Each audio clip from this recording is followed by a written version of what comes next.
political advisor to New Jersey Senator Frank Lautenberg, Lisa Booth, senior director of BlackRock Group.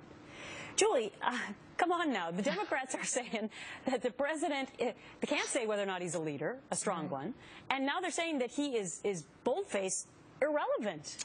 Well, look, if you're running for a 6-year term, you got to assume that in 2 years Barack Obama's gone, and then what are you going to do with your life? There's got to be more to your plan if you're a Republican than saying you oppose Barack Obama. It's all well and good to oppose Barack Obama. You mean Democrat? Excuse me, no, Republicans. Republicans are saying they're running against Obama. They're clearly putting their Democratic... Well, just heard two Democrats who say they're running against Obama. Well, I'll say, and I think the point that Begich was trying to make specifically was that, look, Barack Obama's gone in 2 years. I'm running for a 6-year term. What about the other 2/3 of my term? What are you going to talk about then? There's got to be a plan other than bashing Barack Obama. That's not exactly how he said it, right, Lisa? Because he point blank said that President Obama is irrelevant. Most people would not take that as a compliment.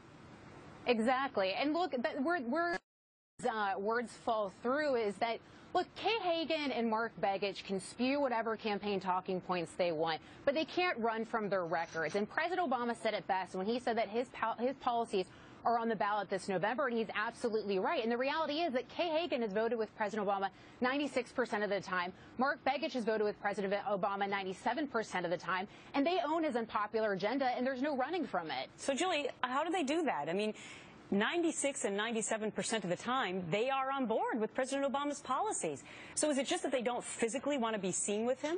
Look, I mean, there's no question Barack Obama is not popular in states where Mark Begich is running, certainly not popular where Kay Hagan is running. But again, I will go back to this.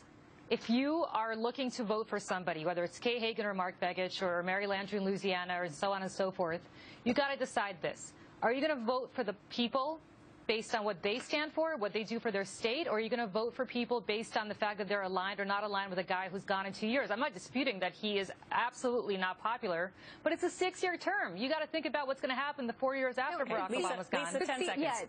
Well, this is where that falls through, is because you have to look at the records. Look, Americans are desperate for leadership right now, and President Obama and Democrats have failed them. If you look at the Associated Press poll yesterday, more Americans right now want a GOP-controlled Congress, and they trust Republicans more in key issues like the economy and national security. So we will have to see. We will have to see how it all wraps up, because the election less than 2 weeks away already. Yes, it is. Ladies, thank you so much. Thank you. So we are waiting.